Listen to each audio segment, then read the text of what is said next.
Look, I won't lie. This is hard. This is real hard. I mean, you've been part of this organization since 1994. You're family. And that's what makes it so difficult.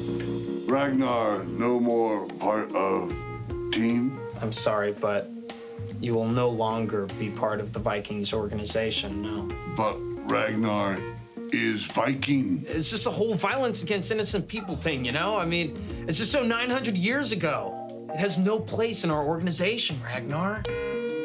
Sir, Adrian Peterson has arrived for your scheduled lunch date. Oh, great. Thank you very much. I'll be right out. It's just sometimes a team gets a reputation based on the face out front, and we're just trying to move along with the changing times. But Ragnar had family to feed. Baby Ragnar sick. Medicine expensive. Excuse me, guys. Derek Dobson, DPSN. Any comments to the rumors that Ragnar's been cut from you guys' organization? Ragnar, way of life, outdated. Ragnar, too violent. Ragnar, no longer a role model for children. Exactly. I mean, and we don't want to pay you anymore. Mainly that. I don't know a lot about sports, but I can drink a lot of beer. My motto is simple. C's get degrees. Need a long, inappropriate hug? I'm your man. I think I'm smarter than you, because I probably am. Howard Coward for box score.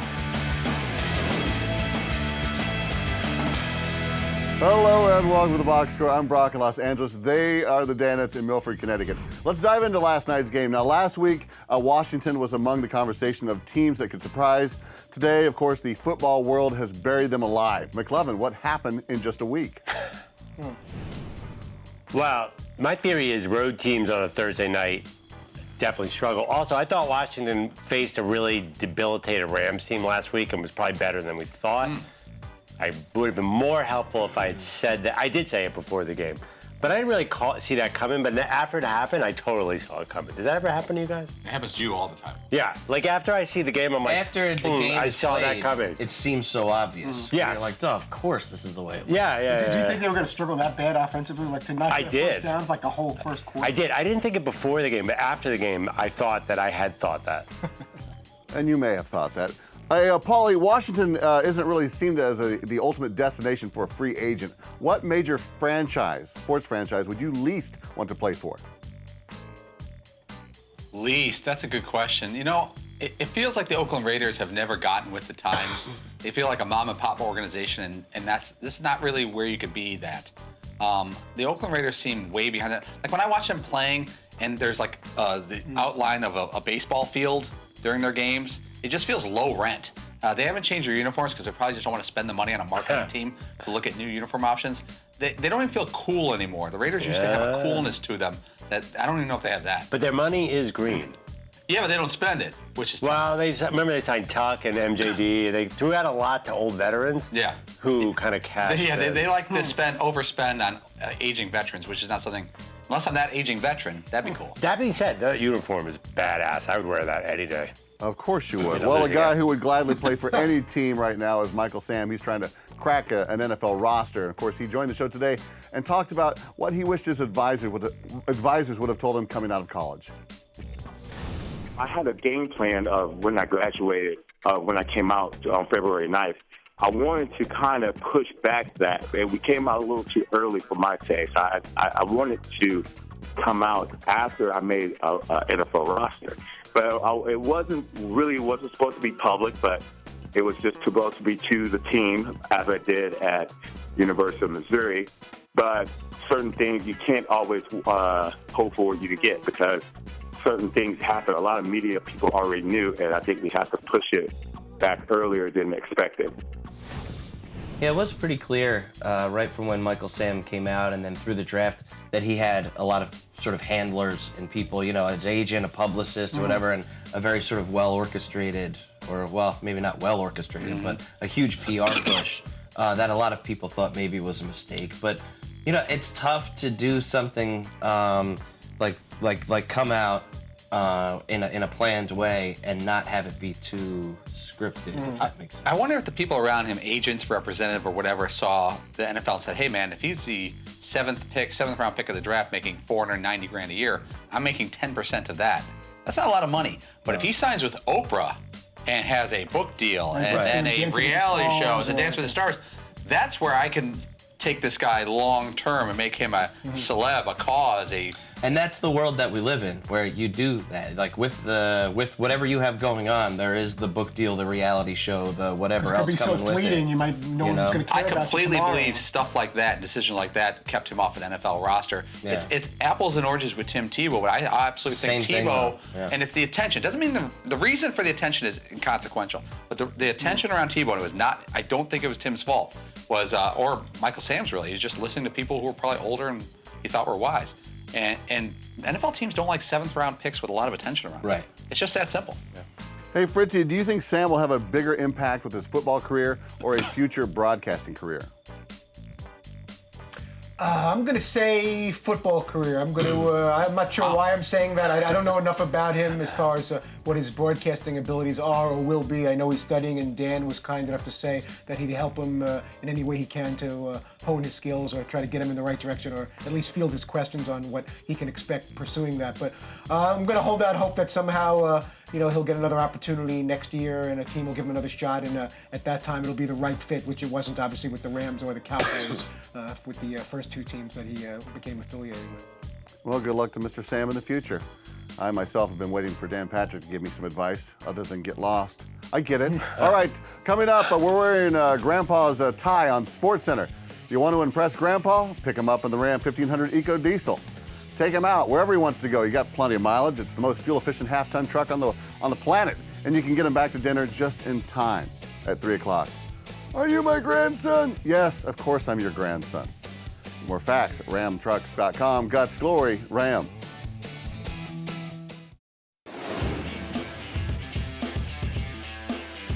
I come walking across the desk and, hey, Dan, how you doing? So good to see you. And you went, hey, hold on a second. You said, is that a clip-on? Yep. I went, it's from my grandpa. And anyway, you come back and you go, we'll be right back with Baseball Tonight, Carl Ravitch, Rick Sutcliffe, and Grandpa's tie. You said that.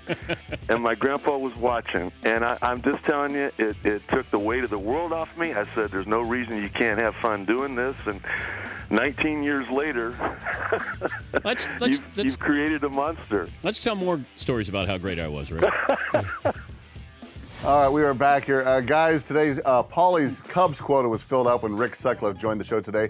A really fun interview. Paulie, give us a little insight to Rick and Dan's relationship. Did we witness a reunion today? Well, I never hung out with those two together, but back when I was working with Dan, he had already had a relationship with Rick and would tell me stories about him because he knew I liked the Cubs. I'm a Sutcliffe fan, and whenever we in like the early 2000s, we used to have Rick on. It was always really fun, lively interviews, kind of like that. And today felt like a reunion. I don't know for the life of me why we haven't had Sutcliffe on in the past 6 or 7 years. I haven't thought much about it. I know he was sick for a while and he was kind of off limits. And it just felt great to have him back on. I mean, that was the reaction we got to that segment, and it wasn't just from Cubs fans, was like, that was just great to hear. Two dudes telling stories, having fun, which is that I hope for anyone who has never seen our show before, if someone was listening today, that to me is what this show is all about. Dan with a great guest, regardless of topic, having fun. Everything else is second tier to that. I think. And it was like the first second out of the gate when you have someone with that energy. It didn't, sometimes a guest will ramp up over time as Dan makes them comfortable. But from the get-go, it's like it makes you kind of sit up and really listen. It also reminds me, I'm sure you guys, everyone has this in common. You have a friend from grade school, high school, college. You can go 5, 10 years without seeing them. The minute you walk in there, dude, like bro, beer, have fun, stories, you just click, and that click never stops. And that's what it felt like with those two guys. Oh, absolutely. And Sutcliffe definitely has the DP show mentality. He talked about being on a receiving end of a prank war with actor Mark Harmon. He was filming a movie, and a bunch of us Cubs come to watch it and everything, and we're in L.A. It's exciting. And the next thing you know, I mean, everybody in this place wanted my autograph.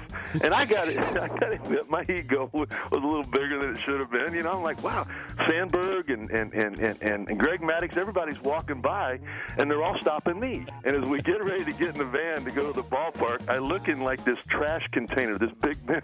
There's like 80 baseballs that people, Harmon, everybody give my autograph. None of them knew who I was. They didn't care. They had they threw it all away. They threw it all. He just wanted to ruin my day. I love that stuff. Stories, pranks. Where anytime athletes and celebrities hanging out, somehow mixed with each other. We've had fortunate times where at the Super Bowl where one guest shows up earlier, as one guest is leaving, another guest is showing up to the green room. Two guys you would never put together are hanging out and bonding. But you just love hearing those stories. Our only regret was when Paulie and I gave each other that look that we give each other on many occasions, like we got to get this guy on the fly to try to get Mark Harmon to come on with Sutcliffe. Unfortunately, it didn't work out, but that was one of those moments, and hopefully there'll be many more where all of a sudden someone's name gets brought up, and then we try to track that person down as a surprise guest. The funny thing is sometimes you'll email, Fritzy and I both done this, Fritzy way more than I have, but you'll email or text a publicist or PR person and say, hey, we need to get Mark Harmon on the show. Like, oh, great, we can look at maybe October, maybe mid-October. Like, no, in the next 4 minutes, we need Mark on the show. And sometimes they don't. And you're dealing with time zones, so I'm assuming he's on the West Coast, so right. You're talking about Wake trying to his reach ass someone up. at 7 o'clock in the morning, an agent or a publicist or whatever. But once in a while, an agent or publicist will get it. Yeah, and even if it happens not once, it still makes a magical Give me a moment. second, Todd. I'll hear him say to Todd or to me, or give us a second and we'll try. And something will come through, and it'll happen once a year. But that once a year is a home run. Yep. West Coast I-Team is telling me that Mark Harmon is filming Summer School 2, so he wasn't unavailable. Let me ask you, Seton, Awesome. what is the best work prank you have ever been involved with?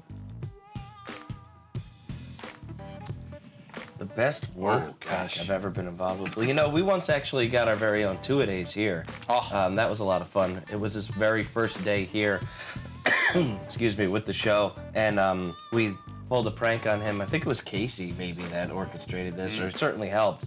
But we had him sit in Dan's chair, and we said that we had to test out cameras or something like that. And so here's this kid on his first day there, and Dan came in and was like, what the bleep is he doing in my chair? Why is the new guy in my chair? What are you doing, kid? Who do you think you are? And lit two-a-days up. And you could just see us sort of like deer in the headlights. They told me to. I didn't know. Whatever. And we just sort of let him hang out there and recorded the whole thing. And it was hysterical. I remember after we told him it was a joke, he was still upset and saying sorry for saying it. No, we're like, this is a bit. Where's the joke? Yeah, Dan was just kidding. He was, I know, but I'm still just letting Dan know I really didn't mean it. Right? I didn't know. I thought what? they asked me to sit there. I didn't know. Hey, McLovin, this may be a loaded question, but who is the worst at taking pranks and jokes out there in the man cave? We don't really prank Dan very much. I think Dan would handle it. Dan can be prickly when you mess with his stuff. So I think Dan is the last guy we would do a practical joke. It better be, if you're gonna prank the boss, I think at any job, it better be really funny. It better be a home run and not make him embarrassed too much. And don't make it last too long. I remember listening to a Howard Stern show where they pranked Howard and he just ate them alive. And I always thought that's the fear, yeah. Yeah, I think if you're gonna prank Dan, there's always that level of respect. It's the Dan Patrick Show. It's not the Danettes Show. If you're gonna prank Dan, poke the bear a little bit, but don't chop the bear's legs off under him. You don't want to tangle with Dan, and if you're going to get in a back and forth, because he can be pretty quick he's so with it. competitive, it'll be 10 times worse. And the if other he thing, pranks you by if you mess with his stuff, remember when the Bobby Knight doll fell? It was, he's just so particular about his stuff because he's a hoarder, so he doesn't like, That's right. Well, okay, we will be careful. Well, of course, the box score has been a prank on our bosses since day one. I guess they can take a joke. All right, stick around. The most ridiculous game you have played all week, I guarantee it.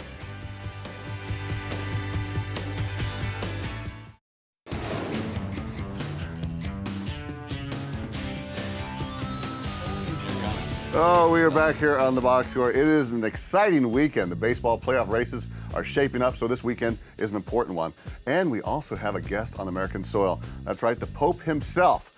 Now, I'm not sure he's going to go out and check a game out. If he doesn't, we have him covered in a game we like to call Cardinal or Cardinal. It is going to be Roe versus Roe. I'm going to throw you out a name. You tell me whether or not he is a Cardinal for the Catholic Church, or of course plays for God's gift to baseball, the Cardinals. So we shall start off in the front row. The Cardinal in question is Leo Burke, ball player or ecclesiastical prince. By the way, we just have to talk about real quick about how this is, split religiously, back row, front row. You would think this is right in our wheelhouse. You would think the odds makers would make us a heavy favorite here. You guys don't have Cardinals, correct? We do not. That's just us. Not that I'm aware of. Yeah. Yeah. And I bet you guys beat us. I bet you know. This is going to be an upset of the century. All right. Leo Burke coming off of Yom Kippur. Leo Burke. Pope Leo the 12th. Irish. No, remember Cardinal. Yeah, Leo but even- Burke.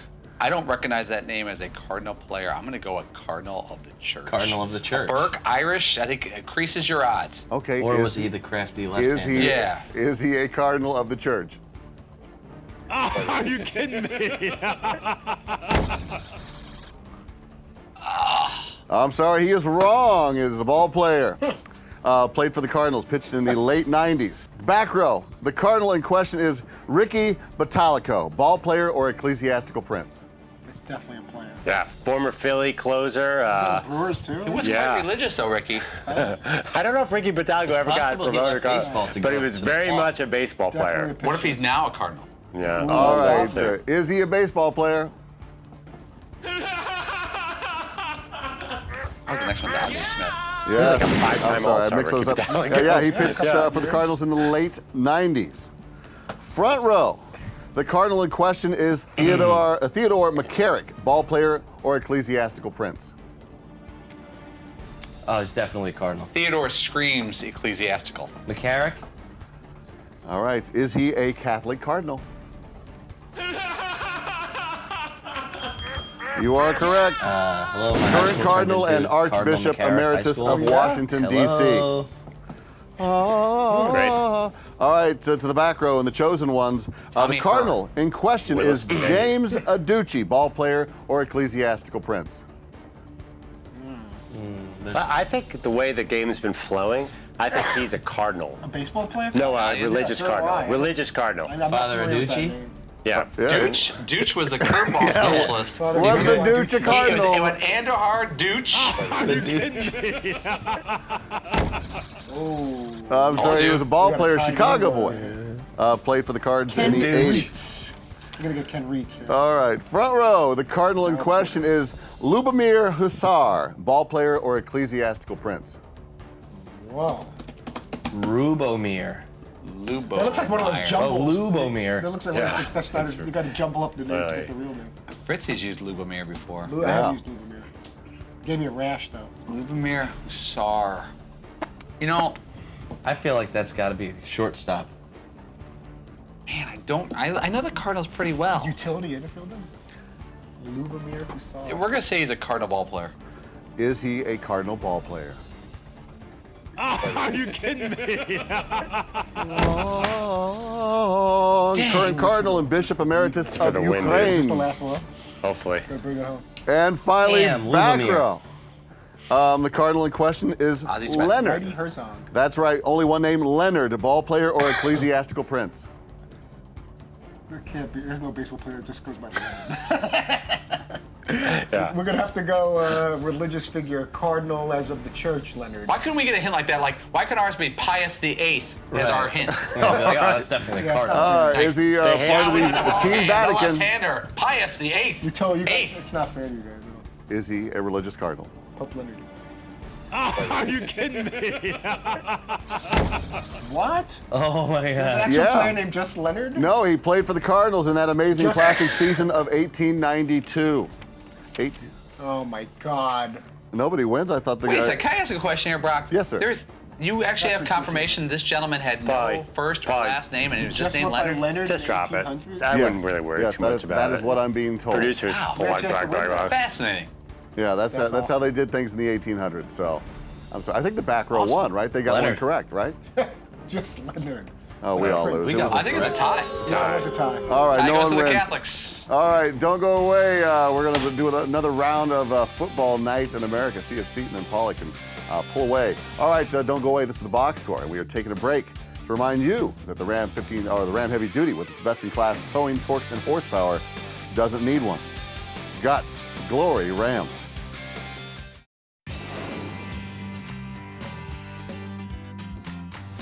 We are closing up shop here on the box score. Well, we are starting to get into the swing of things with the NFL in week 3. And just like we like to do every week of the season, let's start it off with a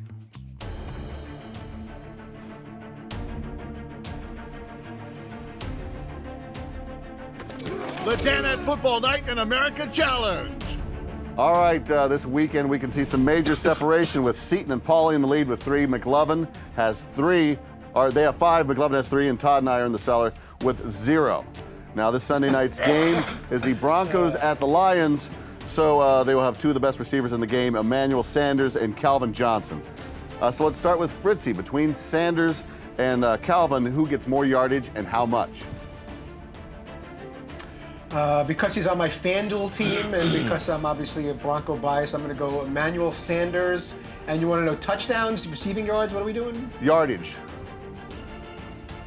Yardage. He's going to have 157 yards receiving. Monster day. Wow. McLovin. It's a big day. I'll go Megatron. The Lions in a loss throw a lot of yards in the fourth quarter. I'll go Megatron with 97. Ooh. Paulie, your selection. I'm going to go Calvin Johnson, 105 yards. You boxed me in. Seton. Go Emmanuel Sanders with 95 yards. I'm going to go Calvin Johnson, 86 yards. 86, that's all he needs. All right, and what's this? The season's very first International Dan of Mystery Challenge. For an extra point, name one of the 2 teams involved in the top slot of Dan's Pick 6 segment in Football Night in America. Seton, start us off. The what? He does 6 highlights of the day at the top of the show. Oh, yeah, I knew that. Oh, okay. I'm going to say one of them will be the Pates. All right. And another one of them will be... Just need one. Just need one, that's fine. Paulie? I just need one. Patriots. Eagles. McLovin? I will also say the Patriots. I'm going to go Pittsburgh. All right, I am going to go with the Cleveland Browns. Are in the Super Bowl. All right, Fritzy, who's on Monday? We're going to catch up with Brian Urlacher, former All-Pro with the Chicago Bears. He'll help us recap Week 3. Fantastic. Can't wait for that. We are back on Monday right here on Audience Channel 239. The podcast is available on iTunes or at podcast1.com. Have a great weekend. Cheers. I don't know a lot about sports, but I can drink a lot of beer. My motto is simple. C's get degrees. Need a long, inappropriate hug? I'm your man. I think I'm smarter than you, because I probably am.